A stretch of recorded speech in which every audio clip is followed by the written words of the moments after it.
to Sugar Coated. I'm your host, Adrienne Garland, the CEO and founder of She Leads Media.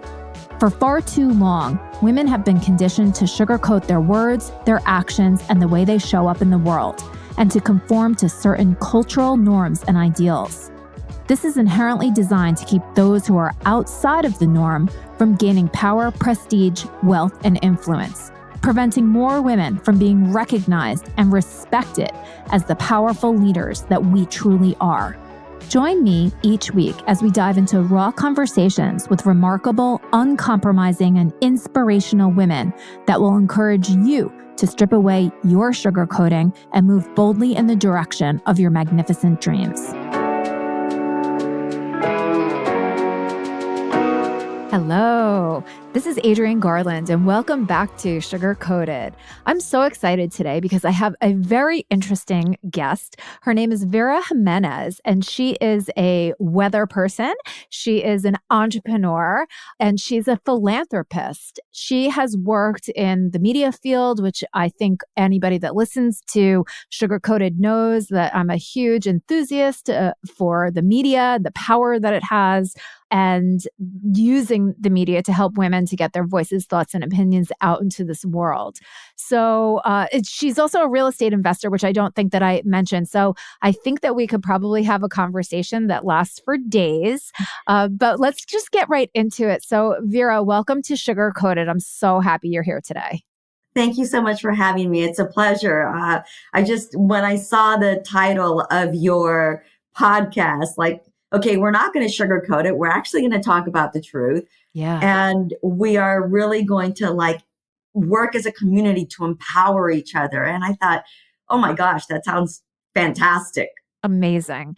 Yeah. So, the people that listen into this show are, they're women entrepreneurs. They're women that are leading in one area or another in their lives, and they're really looking for inspiration. I love to showcase all different types of people because we all have very different stories, different journeys. And if we can see a little bit of ourselves or hear a little bit of ourselves in any of the guests and really understand that it's not all rainbows and unicorns and sugar-coated yumminess, then hopefully we can put that aside and move on and do really great things in the world. So you were just telling me before we kind of, got into it that your mom was an amazing woman, right? But that what you came to do is more than what she even could conceptualize. And I love this idea, right? Like this idea of our limits in our thinking. And you broke through that. So tell us a little bit about you, Vera, where you came from, everything that you're doing, and I'll let you just talk. Oh, thank you. So thank you for having me. I was born in Mexico, and I was telling you, Adrienne, earlier, in a really small town. My entire family is from there. I'm the last of 6. So my mom came from a generation of women. She's 80. She just turned 84 in May. So she comes from a generation of women where they were pulled out of elementary school at 6th grade. So basically you learned how to read and write and how to do basic math. And that was it. Mm-hmm. And as a woman in those days, you had no options. Like you were married off or you got married. You weren't married off. You got to choose your partner, but you got married and you started a family relatively young. My mom did actually not. She didn't get married until she was in her early 20s. And then she started having kids, but she had 6 of us. Wow. And my father died when I was 3 years old, and I was the last of 6. Gosh. And she never remarried. She never remarried. Yeah. And so, her American dream was to come to the US, to buy a house and to pay that house off by the time she retired and to live in it until she died. And so to this day, she still lives in that house. She worked until she was 73 in a factory with steel-toed shoes that weighed 3.5 pounds each. She worked in the shipping department. So she spent all 8 hours, even at 73, on her feet. Oh my God. Like moving around jack pallets in a warehouse. And she was really strong, still is. And so for her, her dream for me Yeah. was to not have to work in a factory pushing pallets around. She wanted me to get an office job that had a steady income with 2 weeks vacation, health benefits, and a 401k. Yeah. That's it. I can understand why. You can understand why. Yeah. And so when we lived in Mexico, she was a seamstress. And so she would make dresses for women. And this is why she was against being an entrepreneur and working for yourself, was because that's what she did in Mexico. Like in Mexico, if you don't work, you don't get paid. So you have to figure out something to do if you don't have any skills. And because of her limited education, she didn't have very many skills. So she was an excellent seamstress. She used to make my TV clothes up until she couldn't. Not Wow. all of it, but a lot of it. And she would also alter all of my dresses because they always needed altering.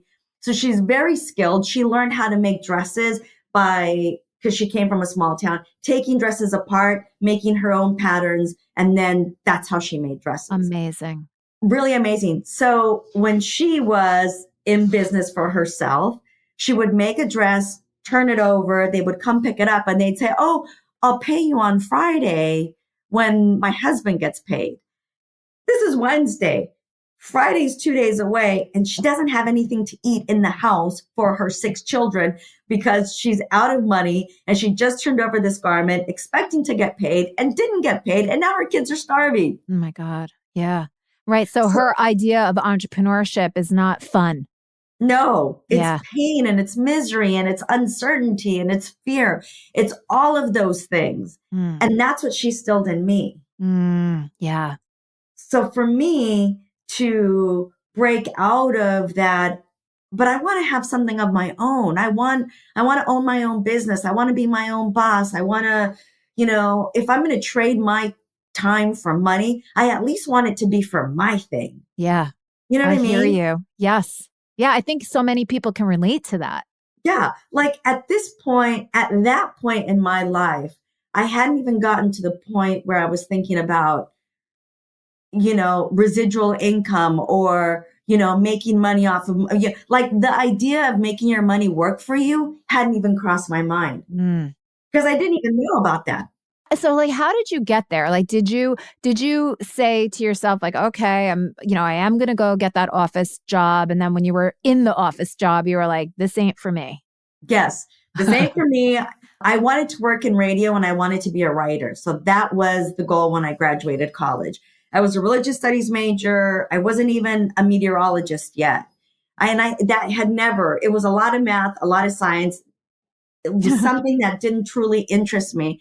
But I did go back to school and I did become a certified meteorologist. So I am bona fide and legal. But what I did know at a very early age, at 17 and a half, I started saving money because one day I was going to open a restaurant.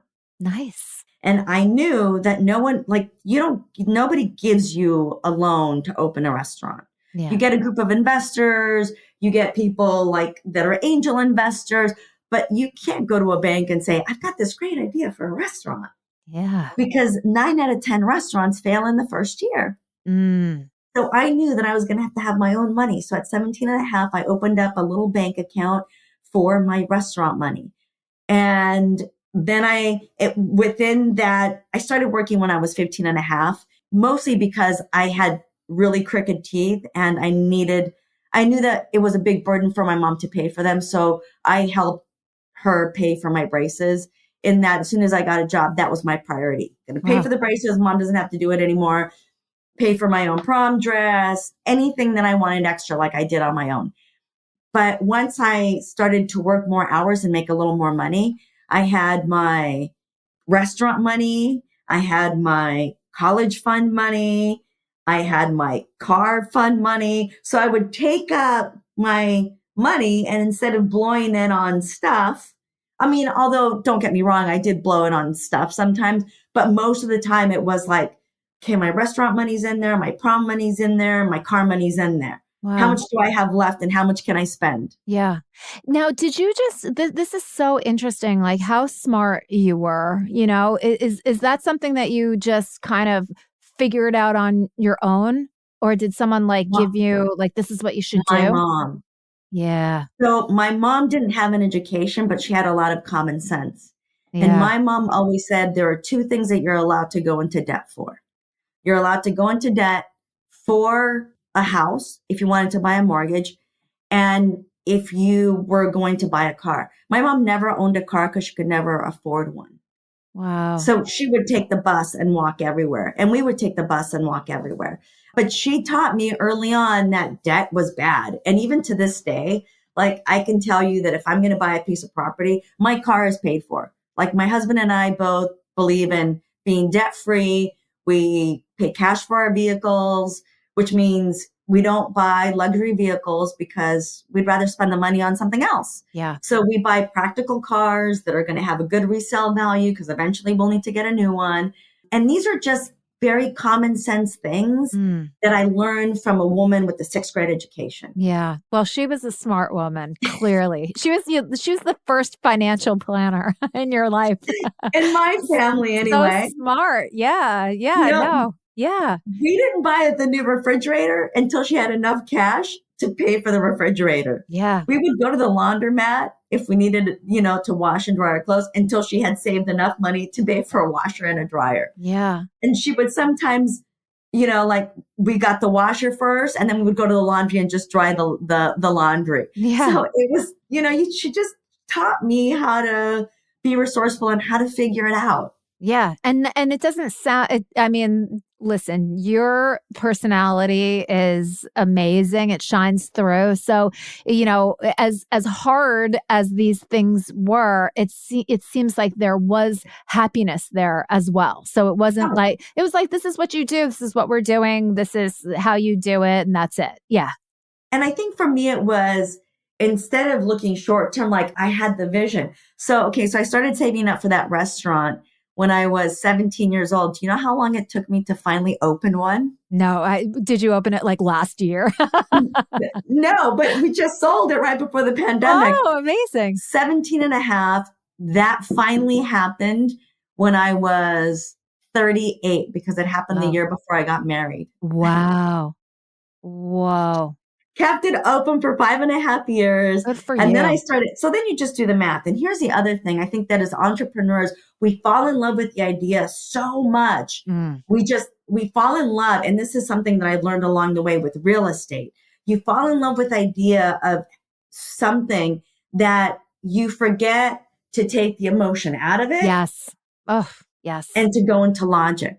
Yes. For many reasons, because you love the idea of it, because you've worked so hard for it, because if you just stick it out for one more day, for one more year, you talk yourself into it. Yeah. And I think that with the restaurant, after seeing the successes and the failures and why I had had successes and failures in real estate before, by the time I got to the restaurant, thank the Lord that I learned that lesson, that I was able to step away and say, how much are my prices going up because of the increases in California in terms of minimum wage versus how fast I can raise my prices to catch up to those expenses and to those impacts.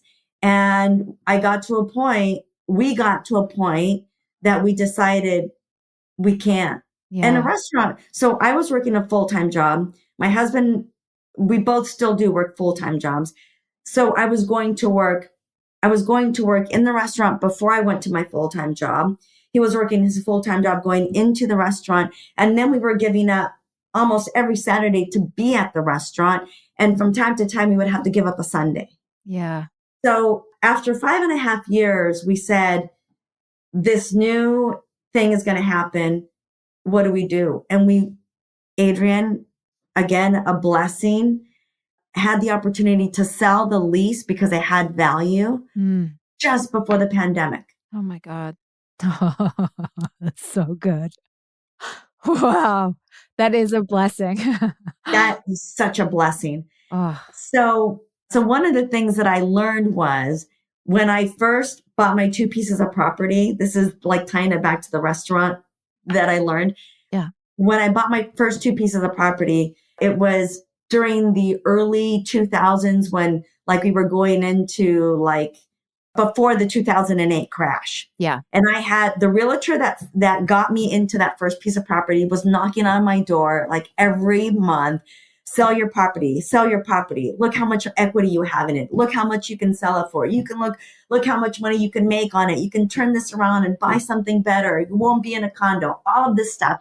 And I was so emotionally attached to that piece of property that I didn't. I hung on to it. Yeah. I hung on to it when I should have sold it. Yeah. But I didn't know anything really about being an entrepreneur and being in real estate. So I hung on to it, saved up more money because I'm a good saver, and bought another one. That one I did not buy at a great time. But in that one, I fell in love with it, not because it was my first property and I had emotional attachment to it. And I did this all by myself and I'm 29 years old and I was so proud of myself, but because I fell in love with the actual house. It was a 1938 Craftsman. Oh, wow. It was like teeny tiny. It sat on a little hill right in the middle of the property. It had a ton of windows. I could open up in fact, I never even put up curtains because I didn't need to until the summer when it got really hot. But it was completely secluded. I was single. I could walk around naked and see me. I love it.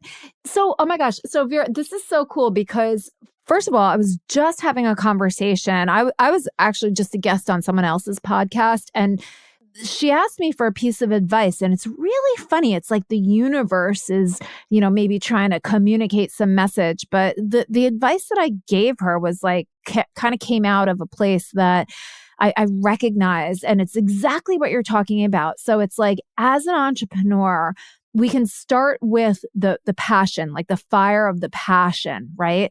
But you have to very quickly move to business mode if you are going to have a successful, thriving, profitable business. And without making sweeping statements, I feel that sometimes women get way too emotionally involved in the businesses that we start and we don't make proper business decisions. I was it's so funny. I was in corporate. Yes. I was the one, right? I was the one with the stable corporate job, the 2 weeks vacation and the 401k. And I loved it, right? But it didn't fuel my fire. But I realized that the reason that I always did so well in corporate is not because I didn't love my job and that, I wasn't good at it or, that I was good at it and everything, but because I didn't have an emotional investment in my job. I wasn't in love with my company. But having my own business that I am in love with, I don't make good decisions with my business. I don't. No, so sometimes we don't because again, as women, I think we're nurturers and nurturing our business is like, going almost into like mom mode. We're mom moding our business. Exactly. And I'm not even a mom. I don't have children and I'm not going to have them. I'm 50 years old. There are no babies in my horizon. But I think you go into that mom mode of nurturing the business and like, okay, come on, I believe in you. I believe in you. We can do this. We can do this. Yeah. Like you would with your kids. I would imagine that if you had a child, like you're supportive of that child, you're nurturing and you're loving and you're kind and all of those things. And sometimes we forget to be a little hard, not hard, but like tough. And the one thing that I did that I think has gotten me to this point in my life, I know for a fact, is that my mom was always very tough. Like my mom felt like there's no dad. She had 3 girls and 3 boys. So my mom was both father and mother. And her father, Jean, was, I think, a lot tougher than her mom mode. Like she was tough. She was like, I said no, and you're 6 years old, and that's what it is. And I don't have to explain anything to you because I'm your mother, and that's what I say. Yeah. And you're going to eat all of your food because we don't have a lot of money, and I'm not going to waste it. So you eat everything on your plate. Like she was no nonsense. Yeah. She had 6 kids. She didn't have the time or the patience. Like her job was to keep everybody in school, make sure no one went to jail. Yep. And make sure no one got pregnant. Yeah. And that they stayed alive. Yes. That was it. That was it. Yeah. And so one of the things that I learned in my real estate investing, because that's a path. Like I always loved that because it was something that I could see, I could touch it, I could feel it. Yeah. When I was in college, I tried playing the penny stocks to learn how the market worked. No interest. Yeah. I'm going to be honest. It was not my thing. Yeah. But investing in something that I could touch, that I could feel, that I could see, that, oh, and by the way, people are always going to need a place to live. Yeah. There's a finite amount of land. They're not making it anymore. Right. I mean, those are things that my mind could grasp and that I could invest in. And so after not selling my condo when I should have sold it to make a bigger profit and and buying a second house that I emotionally fell in love with and then having to short sell it, which to me was like, oh my God, like what? Yeah. All of those things taught me that the most important thing when you're buying and investing in real estate, if you're going to buy, that you have to make the profit the day that you purchase it. Yeah. Gosh, that's, that's what they say in Rich Dad, Poor Dad. That's Yes, that's where I exactly learned that. what he said. Yes. That's where I learned that. Wow. Kiyosaki taught me that. Yeah. Because when I realized that this is what I loved and this was something that I was going to have to start doing, I just started reading. And then once I started reading, then I realized that there were these real estate networking groups. And then I started to join them and get more practical information and actual experiential information. And so the two things that I would say with regard, and well, a couple of things. If you want to be a real estate investor,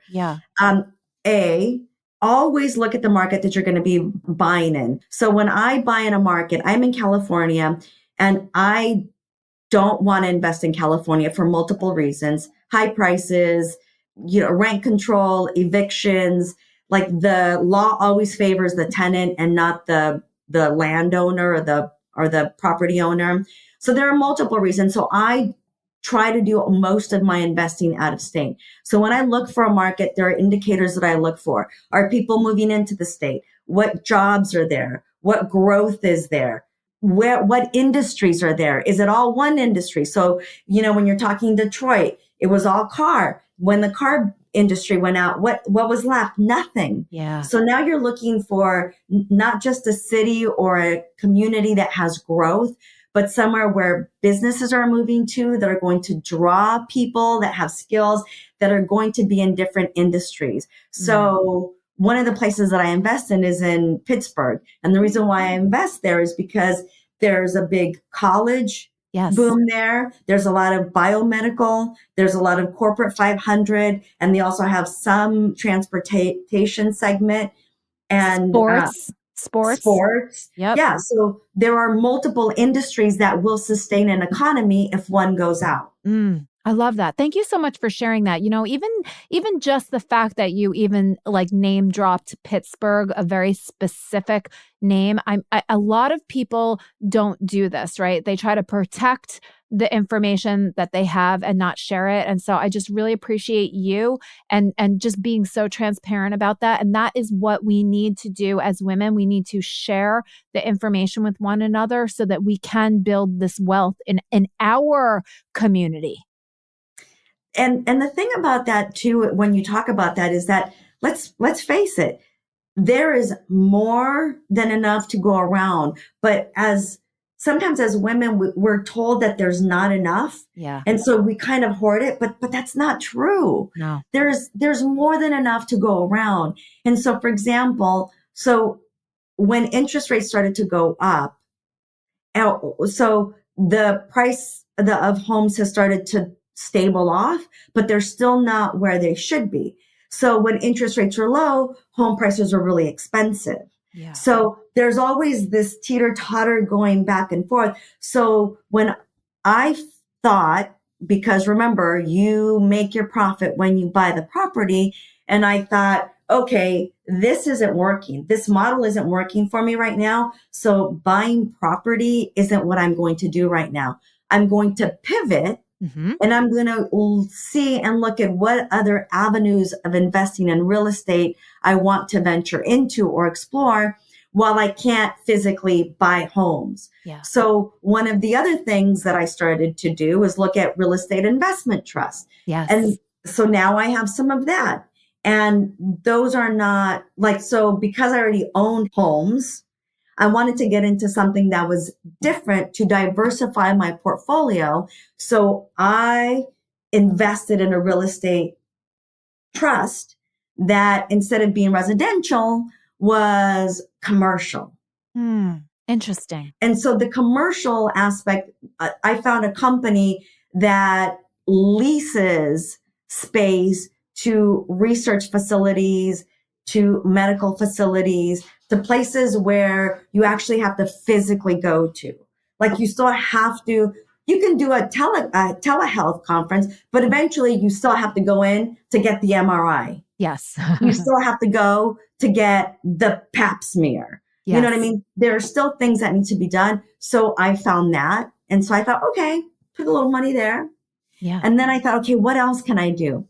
And so forever I've said, if I could just be the bank, it would be great. Now? Yes.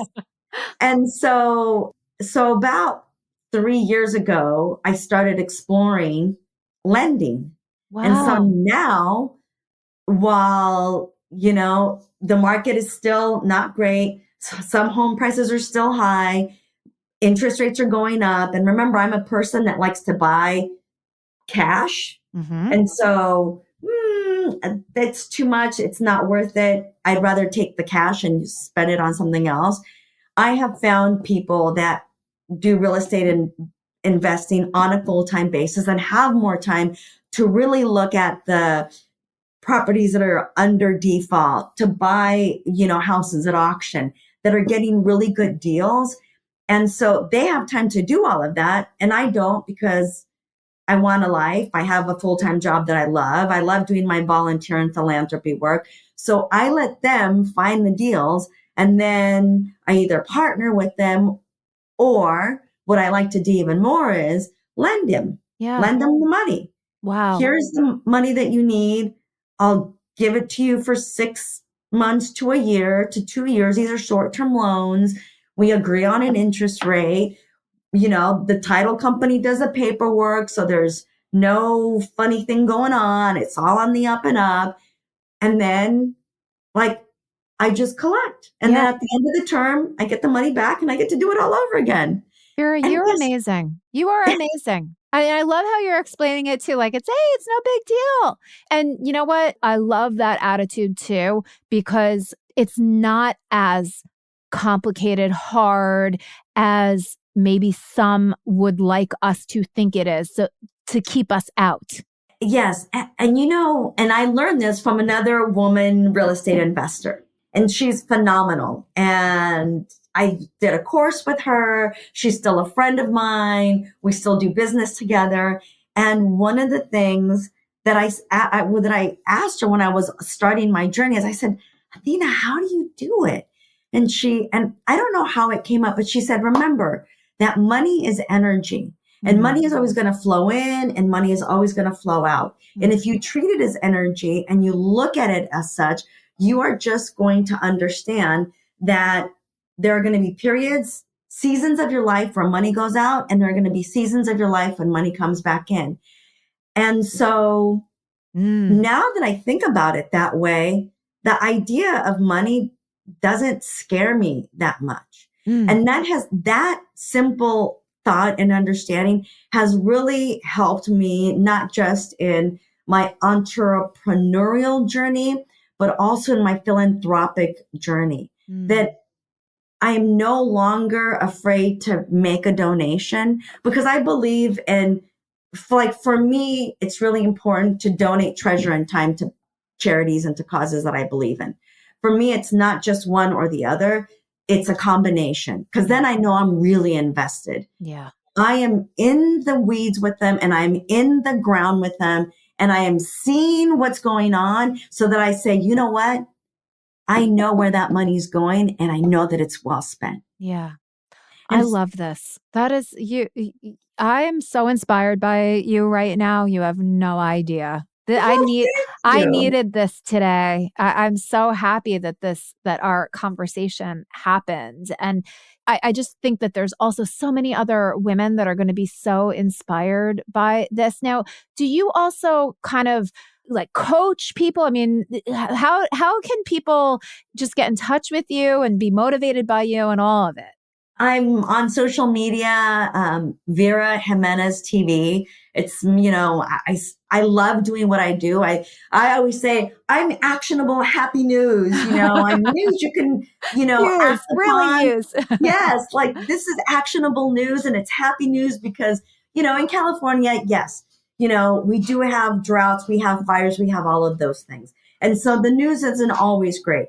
But what I always remind people is yes, while these are tragic stories and people do lose everything sometimes, the people that are living in those zones know what they're in for. Mhm. They know. They know that we have drought and that we have fires and that then the rainy season comes and we have mudslides. So they're properly insured. And not that I don't feel bad for them, but what I want to remind people always is that people buy there because they want to feel that connection with nature. And Mm. that's why they're moving there. And Yeah. so for them, the risk reward is valid. Otherwise, they wouldn't have moved there. Yeah. And that is nature. That is nature. The fires and the floods, and that is nature. And that is part of the let's not sugarcoat it. Let's be real. Let's tell the truth. Mm. And if you're moving to those regions, you know what you're in for. Yeah. So Yes. prepare for that. Just like I know I'm in California where we have earthquakes, I know to make sure that my house is California earthquake retrofitted. And I know that I have to have earthquake insurance. Yeah. That's just the cost of living in California Yeah. because that's where I want to live. Yeah. And you get the sunshine all the time. You know, I always say we pay the taxes in California because we love the sunshine. We love the weather. Yes. It's so true.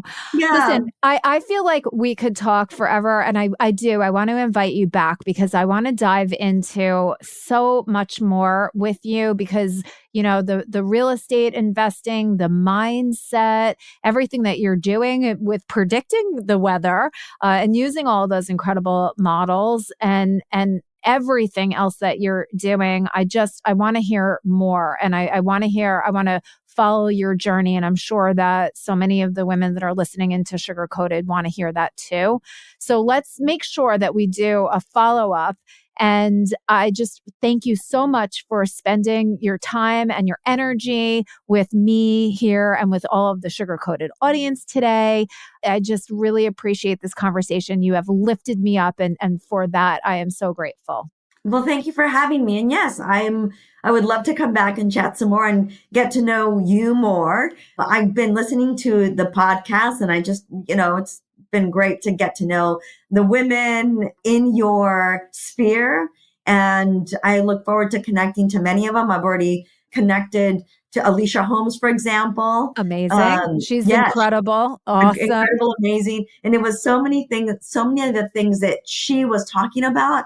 Like I talked to the young girls that are in high school, like, know the difference between being rich and wealthy, know the difference between buying a trinket and buying a treasure. Like those are the things that I am talking to girls in high school about so that someone is planting the seed in them, so that they know that there's a different way of seeing the world.